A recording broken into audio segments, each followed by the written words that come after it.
आए हैं तो हम उनके बारे में सोचते हैं, दूसरे भी सोचते हैं, हम भी सोचते हैं। समाप्त कीजिएगा। हम पार्लियामेंट के बाहर बोलेंगे। नहीं पार्लियामेंट में अगर हमारी बात नहीं सुनी जाएगी तो पार्लियामेंट के बाहर तो बोल ही रहे हैं। ऐसा तो आप रोकने के लिए नहीं आएंगे। नहीं, ऐसा नहीं सोचना चाहिए। ऐसी बात नहीं है तो कुछ लोग सुनिए काशीराम जी, आप इसमें प्रोटेस्ट करने की जरूरत नहीं। आपको मालूम है कि लीडर्स, छोटे पार्टी के लीडर्स को 15, 20, 25 मिनट तक दिया जाता है, बाकियों को 10-10 मिनट। जो लीडर्स जितने हैं ये तय किया था, आप अब बात किए हैं, अब आपका तो कंक्लूड करने के लिए एक बेल दिया मैंने। श्री काशीराम। अध्यक्ष, ये खुशी की बात है कि हम लोग 50 साल की आज़ादी के बाद पिछले 50 साल में क्या कुछ हुआ, क्या कुछ नहीं हुआ, क्या होना चाहिए था, इसके बारे में हम लोग इस सदन में चर्चा कर रहे हैं।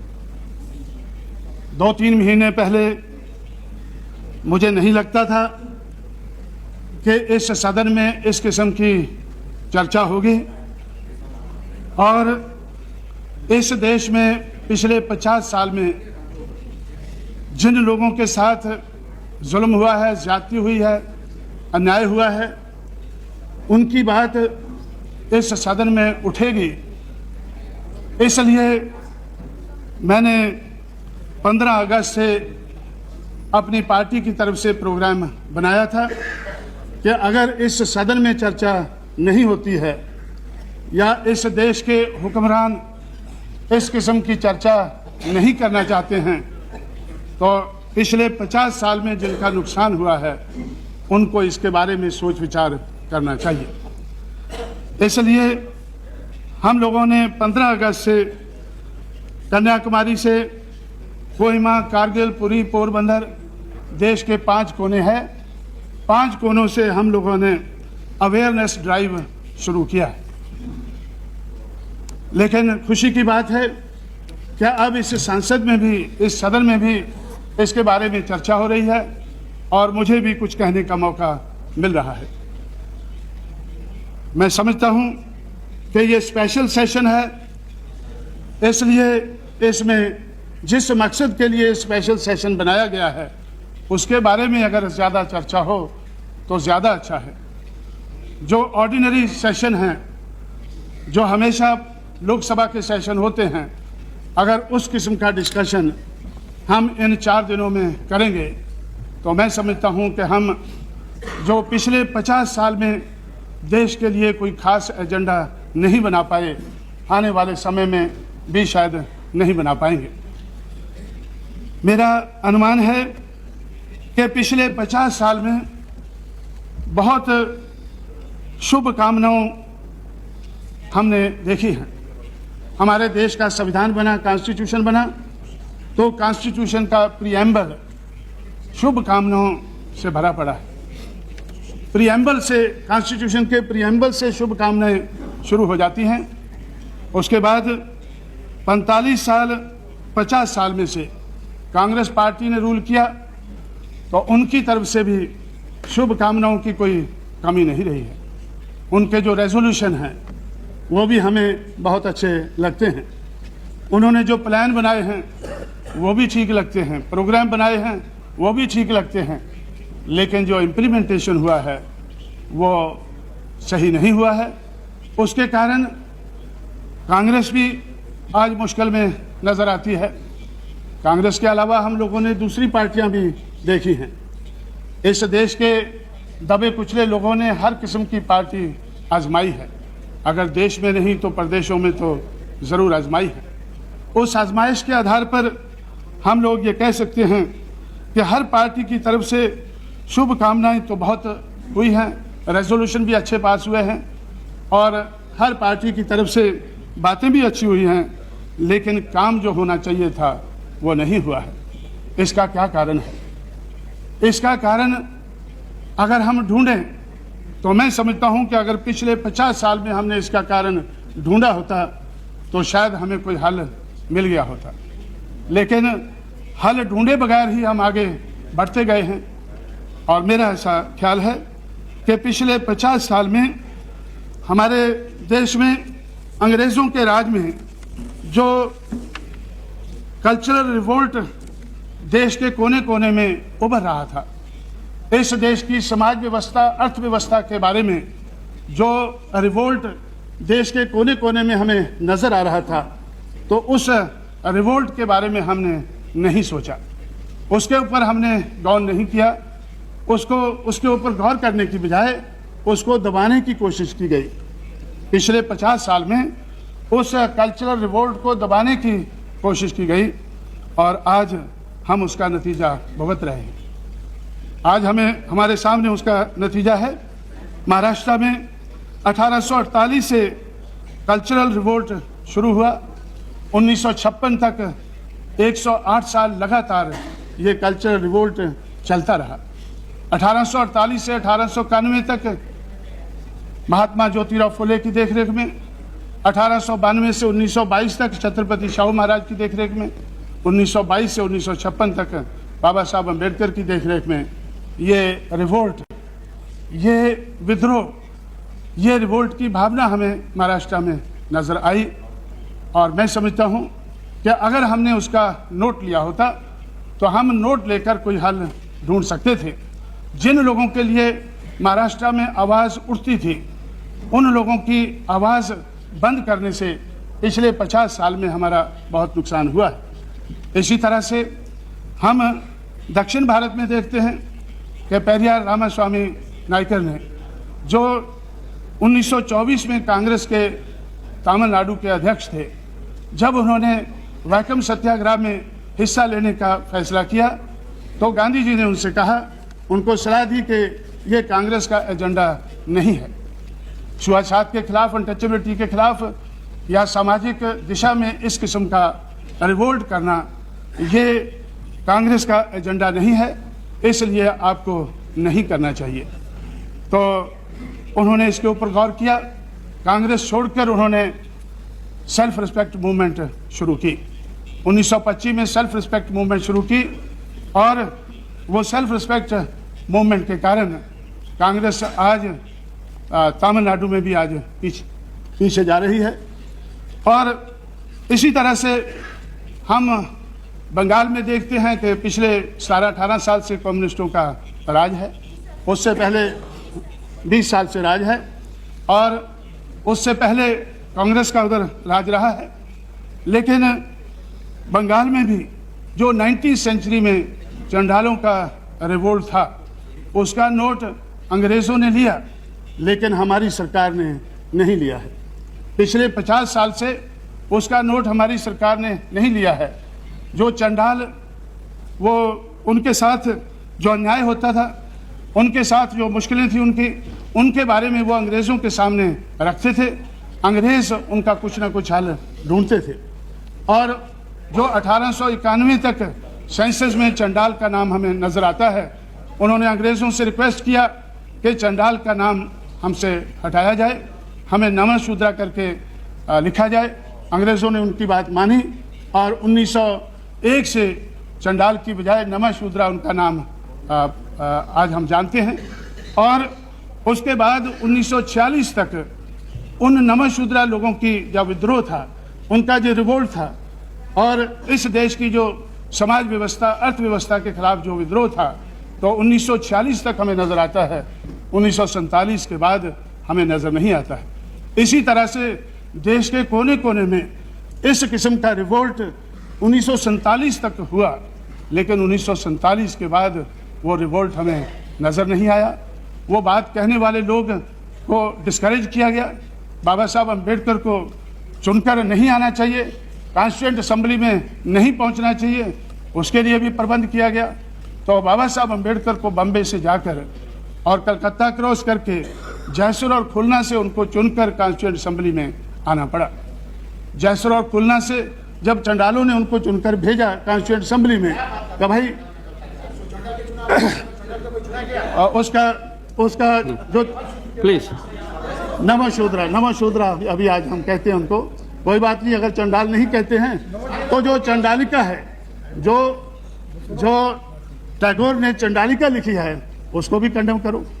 टैगोर की कहानी है चंडालिका, तो उससे हमें कुछ पता चलता है उस जमाने के इतिहास के बारे में। तो आज काशीराम जी, अगर आप इधर एड्रेस करके सब्जेक्ट में बोलिए, उनके देखे मत फिर यहाँ नहीं, मुझे तो उनका होगा। नोट लेना चाहिए। अगर उन लोगों ने नोट नहीं लिया है हमारा, तो हमें तो दूसरों का नोट लेना चाहिए। अगर हम कोई बुरी बात कह रहे हैं तो हमें नहीं कहना चाहिए। तो इसलिए तो मैं समझता हूं कि इस किस्म का जो विद्रोह है, इस किस्म का जो रिवोल्ट है, अगर हमने उसका नोट लिया होता तो हम उसके हल ढूंढ सकते थे, लेकिन हमने इस किस्म के हल ढूंढना जरूरी नहीं समझा। कब तक जरूरी नहीं समझा? जब तक किसी की कुर्सी हिलने नहीं लगी। जब तक किसी की कुर्सी नहीं हिलने लगी तो तब तक उन्होंने जरूरी नहीं समझा कि इस रिवोल्ट का हमें नोट लेना चाहिए। आज हम लोग उठकर कुछ कुर्सी हिलाने की कोशिश में लगे हुए हैं तो लोग उसका नोट लेने लगे। और मुझे नहीं लगता था कि मुझे इस सदन में कुछ ज़्यादा समय मिलेगा या लोग मेरी बात को ध्यान से सुनेंगे, लेकिन मेरी बात कड़वी होने के बावजूद भी हमारे जो सदस्यगण है वो सुन रहे हैं। तो लेकिन मैं समझता हूं कि ये कड़वी बात कहना ज़रूरी है, ये बात कहना ज़रूरी है और इस बात का नोट लेना ज़रूरी है और इसके बारे में कोई प्रबंध करना ज़रूरी है। इसके बारे में कोई प्रबंध करना ज़रूरी है। मुझे नहीं, मैं अपने साथी को जानता नहीं हूँ जिनको चंडाल कहने से दुख हुआ है। दुख तो सुनिए, बता रहा था वो इतिहास गलत है, इतिहास ठीक नहीं है। मिस्टर आसिम मला, चंडाल कहो और सरदार कहो, जो भी आप कहिए, मिस्टर आसिम मला, मतलब नहीं है। मिस्टर आसिम मला, you see, you are a senior नहीं, member. sir, I'm- When you want to speak, he should yield to He's you. interpreted my that is name not the way. as I am saying. I am very much angry with this word that Chandal. I am not angry with that word. No, if you want to say anything, he should yield to you. That is the procedure established in this Okay, house. sir. इसलिए मैं ये कहना चाहता हूँ, मेरा ऐसा ख्याल है कि अगर हमने उस वक़्त जो बातें कही गई है अंग्रेज़ों के ज़माने में, अगर उन बातों का हमने बाद में भी उसका नोट लिया होता, मैं कहना चाहता हूँ गांधी जी ने जो कहा था कि 1924 में कि अनटचेबिलिटी हमारा एजेंडा नहीं है, तो उसके बाद जो अनटचेबल्स की हालत को सुधारने के लिए जो कोशिश करनी चाहिए थी, तो अगर वो बात के ऊपर When you get Mr. Panigrahi, when you get the chance, you can say, why are you disturbing him?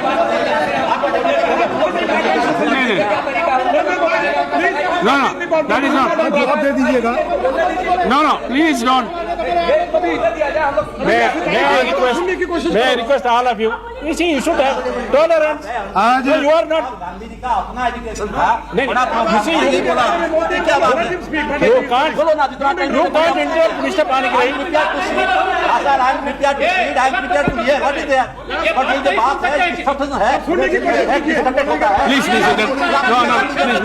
please continue. Hindustan पदयात्रा किया था पूरी से शुरू करके, ये क्या बात है? बंगाल से Please.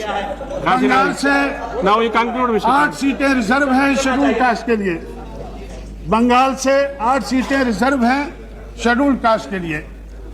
उन सीटों पर कोई दूसरा आदमी चुनकर नहीं आ सकता है, यह हम सब जानते हैं। लेकिन जब बंगाल के बारे में हम इधर सुनते हैं, या तो हमें चैटर्जी बोलते नजर आते हैं, या फिर कोई और मुखर्जी हैं, अपनी ममता जी हैं, ये बोलती हैं, या फिर अभी ये साथी हैं मेरे खिलाफ भी बंगाल से हैं, तो हैं बंगाल से हैं, तो इनको हमें कभी ज़्यादा, जो 8 लोग जो शेड्यूल कास्ट के हैं, वो शेड्यूल कास्ट के बारे में बोलते हुए हमें कभी बंगाल से नजर नहीं आए हैं जी। चलो कोई बात नहीं है। तो आज मैंने हर रोज़ तो मैं पार्लियामेंट में नहीं आता हूँ, आज आए हैं तो आज वो बोलते हैं, लेकिन उनको अपने इतिहास के बारे में वो बोलते हैं, क्या बोलते हैं श्री काशीराम मुझे जी, अपने इतिहास के बारे काशीराम में जी, जानकारी नहीं है। अभी कंक्लूड। तो खैर मैं ये अपनी बात की तरफ आता हूँ कि अगर 1924 के बाद जो गांधी जी ने उस वक़्त कहा था कि ये हमारा एजेंडा नहीं है, अगर हम 1947 के बाद ये एजेंडा बनाया होता और 1947 से पहले 1932 में डॉक्टर अंबेडकर ने तो इन लोगों के लिए, शेड्यूल कास्ट शेड्यूल ट्राइब के लिए सेपरेट इलेक्टोरेट हासिल किया, लेकिन वो भी गांधी जी और कांग्रेस को मंजूर नहीं था, इस देश के लोगों को मंजूर नहीं था। नहीं तो डॉक्टर अंबेडकर का सोचना था कि जो लोग शेड्यूल कास्ट के वोटर से चुनकर आएंगे वो शेड्यूल कास्ट की बात पार्लियामेंट में रखेंगे, असेंबली में रखेंगे, अपने लोगों के हितों की रक्षा करेंगे। लेकिन जो दूसरों के वोट से चुनकर आएंगे तो वो अपने लोगों की बात नहीं रख सकेंगे। तो इस तरह से तो वो 1932 में जो हमें सेपरेट इलेक्टोरेट मिला था वो तो चला गया।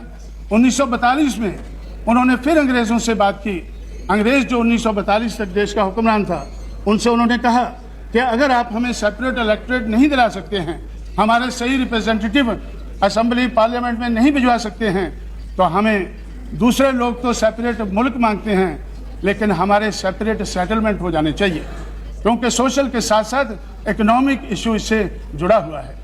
तो इस देश में 1942 में अंग्रेज़ों ने उनकी बात मानी और ऐसे उन्होंने रजामंदी जाहिर की कि जो सेकेंड वर्ल्ड वार है वो ख़त्म होने के बाद हम ये सेपरेट सेटलमेंट का बारे में सोचेंगे और 20 साल के अंदर हम उन लोगों के सेपरेट सेटलमेंट बना देंगे जो लोग खेतों में खेती करके अनाज पैदा करते हैं लेकिन उनके पास खेत नहीं है। 1947 में जो लोग खेतों में खेती करके अनाज पैदा करते थे उनके पास खेत नहीं थे, और आज भी जो लोग खेतों में खेती करके अनाज पैदा करते हैं ऐसे बहुत से लोग हैं। 35% एग्रीकल्चर में काम करने वाले लोग हैं और 32% ऐसे हैं जिनके पास खेत बहुत कम है, मार्जिनल फार्मर हैं। तो ऐसे लगभग 2/3 जो खेतों में खेती करने वाले लोग हैं या तो वो लैंडलेस फार्मर हैं या मार्जिनल फार्मर हैं। तो इसके बारे में जो आवाज़ उठी थी, जो डॉक्टर अंबेडकर ने 1942 में अपना सुझाव पेश किया था कि इन लोगों के लिए सेपरेट सेटलमेंट होने चाहिए, सेपरेट मुल्क नहीं मांगा था, सेपरेट सेटलमेंट मांगा था, और पूरे देश के नक्शे के ऊपर 80 ऐसे स्पॉट उन्होंने बनाए थे कि यहाँ इनको सेटल किया जा सकता है।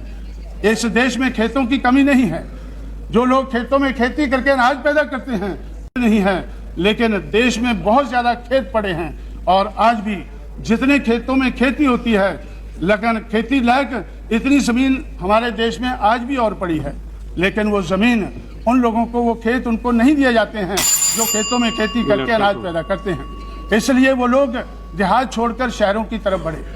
अगर उनको सेपरेट सेटलमेंट बना दिए गए होते, जो 80 सेपरेट सेटलमेंट डॉक्टर अम्बेडकर ने प्रपोज किए थे, अगर वो बन गए होते तो वो लोग शहरों की तरफ ना आते, वो खाली ज़मीन की तरफ चला जाते।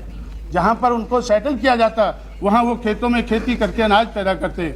लेकिन जब उनको खेत नहीं मिले, जब 50 साल में उनको खेत नहीं मिले, लैंड टू द लैंडलेस की बात तो बहुत चली लेकिन उनको लैंड नहीं मिली, तो वो देहात छोड़कर शहरों की तरफ आ गए। आज 10-15 करोड़ लोग पिछले 50 साल में देहात छोड़कर शहरों में आ गए हैं। शहरों की समस्या हो गई है, झोंपड़ों की समस्या हो गई है, हाउसिंग की समस्या हो गई है। ये जो समस्या आज क्यों हुई है शहरों में, क्योंकि जो खेतों में खेती करने वाला किसान है उसको खेत नहीं मिले हैं। खेतों की आज भी कोई कमी नहीं है, खेतों की देश में आज भी कोई कमी नहीं है। हो सकता है बंगाल में कमी हो, पंजाब में हो या केरला में हो, इन 3 प्रदेशों को छोड़कर पूरे देश में खेतों की कोई कमी नहीं है और खेतों में खेती करके अनाज पैदा करने वाले किसानों की कोई कमी नहीं है, लेकिन हम उनका मिलाप आज तक नहीं करा पाए हैं। पिछले 50 साल में उनका हम मिलाप नहीं करा पाए हैं, इसलिए वो लोग देहात छोड़कर शहरों में आ गए हैं और शहरों की समस्या बन गई है। और शहरों की समस्या के बारे में तो फिर जो लोग शहरों में आए हैं तो हम उनके बारे में सोचते हैं, दूसरे भी सोचते हैं, हम भी सोचते हैं। समाप्त कीजिएगा। हम पार्लियामेंट के बाहर बोलेंगे। नहीं पार्लियामेंट में अगर हमारी बात नहीं सुनी जाएगी तो पार्लियामेंट के बाहर तो बोल ही रहे हैं, तो आप रोकने के लिए नहीं आएंगे। नहीं, ऐसा नहीं सोचना चाहिए। ऐसी बात नहीं है तो कुछ लोग सुनिए। काशीराम जी, आप इसमें प्रोटेस्ट करने की जरूरत नहीं। आपको मालूम है कि लीडर्स, छोटे पार्टी के लीडर्स को 15, 20, 25 मिनट तक दिया जाता है, बाकियों को 10-10 मिनट। जो लीडर्स जितने हैं ये तय किया था, आप अब बात किए हैं, अब आपका तो कंक्लूड करने के लिए बेल दिया मैंने। नहीं, वो तो ठीक है, लेकिन अगर हमारी बात इस सदन में सुनी नहीं जाएगी तो हमने तो पहले ही प्रबंध बाहर किया हुआ है, पहले ही प्रबंध बाहर किया हुआ है हम इस सदन में प्रबंध कर कर ही पहुंचेंगे। हमें पूरा भरोसा है कि हम आने वाले समय में हम ज़्यादा मेंबर पार्लियामेंट लाने की कोशिश करेंगे, लेकर आएंगे तो फिर हमारी बात सुनी जाएगी। नहीं, अभी भी आपकी बात सुनी जा रही है। नहीं सुनी जा रही है, नहीं सुनी जा रही है, तो इसलिए मैं समझता हूँ, बोलिए ना आप तक। तो इसलिए तो मैं ऐसा समझता हूँ कि ये जो हम आने वाले समय में, आज हम किस लिए स्पेशल सेशन में आए हैं कि अगर हमने 50 साल में कुछ कमियां रही हैं, पिछले साल में हमें कुछ कमजोरियां नजर आती हैं, उनके बारे में गौर करके आने वाला एजेंडा हमें सही बनाना चाहिए। मैं कहना चाहता हूं कि सामाजिक और आर्थिक दृष्टि का ख्याल रखना चाहिए।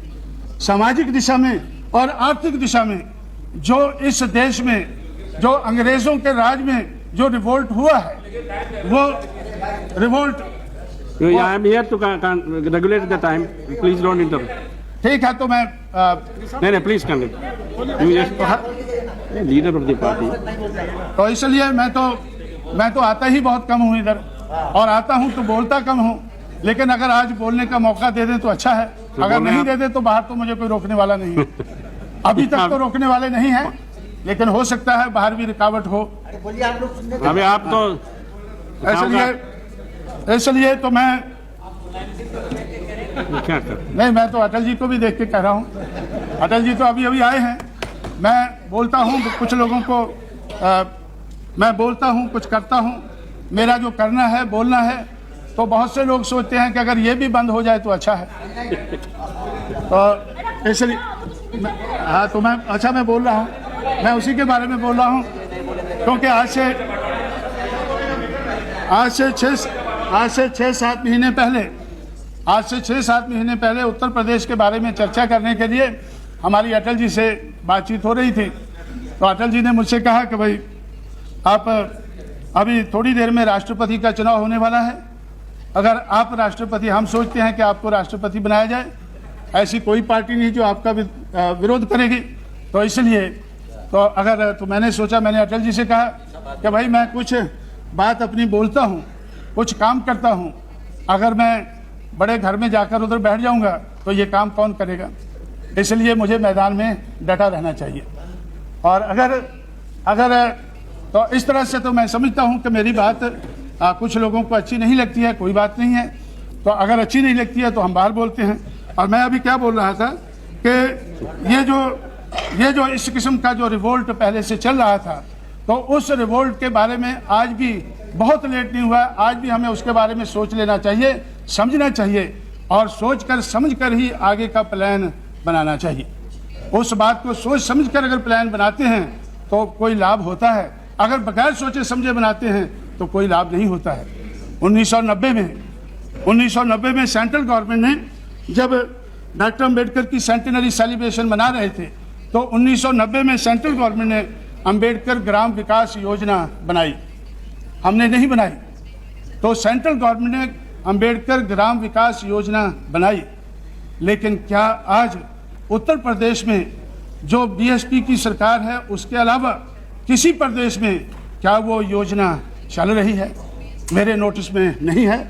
सारे सांसद इधर देश के कोने कोने से इधर आए हैं, तो सबको मालूम होगा कि उत्तर प्रदेश में सिर्फ बीएसपी की सरकार अम्बेडकर ग्राम विकास योजना को लागू कर रही है। उसके अलावा पूरे देश में उसके अलावा आज तो कोई बात नहीं, आज तो मुलायम सिंह जी नहीं है, जब वो होंगे तो फिर देखा जाएगा, फिर उनसे रिक्वेस्ट करेंगे कि वो चलाएं। तो इसलिए तो ये अम्बेडकर ग्राम विकास योजना क्यों बनाई गई? अगर उसको लागू नहीं करना था, अगर देशवासियों को उसको लागू नहीं करना था, तो उसको बनाने की कोई ज़रूरत नहीं थी। इसी तरह से इसी सदन में या इसी गवर्नमेंट ने सेंट्रल की तरफ से तो एक schedule caste schedule tribe prevention of atrocities act तो सेंट्रल गवर्नमेंट ने बनाया। इसी सदन में ये एक्ट पास हुआ, prevention of atrocities on schedule caste schedule tribe. आज उसकी बहुत चर्चा हो रही है। मुझे इस सदन में बोलना था, इसलिए मैंने उत्तर प्रदेश की गवर्नमेंट से फैक्ट्स मंगाए हैं कि भाई इसके बारे में तो आप इसके बारे में हमारी सरकार क्या कर रही है, क्योंकि बाहर कई महीनों से चर्चा चल रही है कि ये prevention of atrocities on schedule caste schedule tribe, ये जो एक्ट है ये खत्म होना चाहिए। ये इस सदन ने बनाया है, तो इस सदन को चाहिए कि इसको खत्म करे। अगर इसकी ज़रूरत नहीं है, लेकिन लोग कहते हैं कि हम इसको उत्तर प्रदेश की असेंबली में ख़त्म कर देंगे। इस पार्लियामेंट का बनाया हुआ एक्ट उत्तर प्रदेश की असेंबली में कैसे ख़त्म होगा? ये तो इस पार्लियामेंट को ही ख़त्म करना होगा। अगर प्रिवेंशन ऑफ एट्रोसिटीज एक्ट ज़रूरी नहीं है, जो इस सदन में 1989 में पेश हुआ और 95 में कंप्लीट हुआ, तो अगर ये एक्ट ज़रूरी नहीं है तो इसको, इस सदन को चाहिए कि इसको ख़त्म करना चाहिए। अगर ये इसका मिसयूज़ होता है, अगर कोई भी एक्ट बनाते हैं अगर उसका मिसयूज़ होता है तो मिसयूज़ को भी रोकना चाहिए। मैंने फैक्ट्स मंगाए हैं कि भाई उत्तर प्रदेश की सरकार में तो क्या फैक्ट्स हैं, जब से उधर बहुजन समाज पार्टी की सरकार आई है तो इस एक्ट के खिलाफ बहुत आवाज़ उठ रही है। तो मैंने फैक्ट्स मंगाए हैं। तो पिछले 3-4 महीने में जब से बीएसपी की सरकार आई है, उसी समय में जो पहले सरकारें रही हैं, तो उसमें जो फिगर्स हैं कि हमारे समय में, बीएसपी की सरकार के समय में 1611 केसेस इस एक्ट के तहत दर्ज हुए हैं, 1611। लेकिन उससे पहले जो सेंटर का रूल था, तो सेंटर के रूल में इसी समय में 1737 दर्ज हुए हैं। उससे पहले इन्होंने बताया हमारे साथी ने कि मुलायम सिंह जी का रूल था। उसी समय में जब मुलायम सिंह जी का रूल था तो उसमें 2767 तो जो केसेस हैं वो दर्ज हुए हैं। अगर इस किस्म के केसेस दर्ज हुए, इसी तरह से हमारे इधर साथी इधर एक नहीं है, उन्होंने मुझसे कहा कि भाई हमारे खिलाफ ये एक्ट लगा हुआ है, तो मायावती को कहकर इसको रफा दफा कराएं।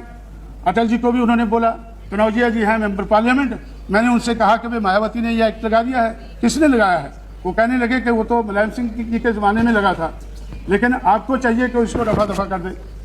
इसलिए मैं समझता हूँ कि जो ये एक्ट का मिसयूज़ होता है, तो मिसयूज़ रोकना तो ठीक बात हो सकती है, लेकिन एक्ट को ख़त्म करना अगर ठीक बात है तो इस सदन में ये बात उठनी चाहिए और इस सदन में ये एक्ट को रद्द करना चाहिए। लेकिन ये एक्ट सिर्फ उत्तर प्रदेश के लिए नहीं है, ये तो देश भर में जो एट्रोसिटीज़ होती हैं, शेड्यूल कास्ट शेड्यूल ट्राइब के ऊपर एट्रोसिटीज़ होती हैं, क्या उनको रोकना चाहिए या नहीं रोकना चाहिए? हर कोई कहता है रोकना चाहिए, लेकिन जब रोकने की बात आती है, रोकने की कोशिश होती है, तो लोग विरोध करते हैं, तो उसका विरोध होता है। तो इसलिए मैं समझता हूं कि इस सदन में ऐसी ही बातें, ऐसा ही हमें एक्ट बनाने चाहिए, ऐसे ही कानून पास करने चाहिए जिनको हम लागू कर सकें। जिन कानूनों को हम लागू नहीं कर सकते, तो ऐसे कानून हमें पास नहीं करने चाहिए। इसीलिए मैं समझता हूं कि डेमोक्रेसी के बारे में बहुत कुछ कहा जाता है कि इस देश में डेमोक्रेसी बहुत बड़ी है, बहुत बड़े अरसे से चल रही है, लेकिन मैं समझता हूं कि इस देश में कोई डेमोक्रेसी नहीं है। इट इज़ एक खेल चल रहा है इस देश में, जिसमें अमीरों के नोटों से गरीबों के वोटों के साथ खिलवाड़ होता है। अमीरों के नोटों से गरीबों के नोटों के साथ खिलवाड़ होता है, और मैं समझता हूं कि इसको अमीरों के नोटों से गरीबों के वोटों के साथ खिलवाड़ होता है, जिसको डेमोक्रेसी कहते हैं। इसी तरह से हमारे जो चीफ इलेक्शन कमिश्नर हैं, तो मिस्टर सेशन, तो उन्होंने एक किताब लिखी है, उसमें उन्होंने खुद कहा है कि इस देश में डेमोक्रेसी नहीं है। उन्होंने एक मिस्टर सेशन ने तो उस किताब में ये लिखा है, ए heart full of burden, heart full of burden किताब लिखी है, और उन्होंने इस किताब में लिखा है कि इट इज़ जो डेमोक्रेटिक कल्चर है इंडिया में, it is in an advanced stage of decay. ये डेमोक्रेसी जो है, it is an advance stage of decay, ऐसा चीफ इलेक्शन कमिश्नर को कहना पड़ा है। और इसी तरह से तो उन्होंने और 1951-52 में तो जब इस देश में डेमोक्रेटिक प्रोसेस चलने वाला था, तो बाबा साहब अम्बेडकर ने उसी वक्त कहा था कि भाई ये जो अगर अमीर के पैसों से अगर चुनाव लड़ा जाएगा तो फिर अमीरों की ही बात इस देश में चलेगी, पैसे वालों की ही बात चलेगी। और वही हम देख रहे हैं कि मनी माफिया और मीडिया का रोल बहुत बड़ा है। मनी माफिया और मीडिया का रोल इस देश की डेमोक्रेसी में बहुत बड़ा रहा। तो बाबा साहब ने उस वक्त, क्योंकि लोग महाभारत और रामायण के बारे में ज़्यादा जानते हैं, इसलिए उन्होंने कहा था कि I would like to refer to the Mahabharata during the battle between the Pandavas and the Kauravas, Bhishma and Drona were on the side of Kauravas. Pandavas were in the right and the Kauravas was in the wrong.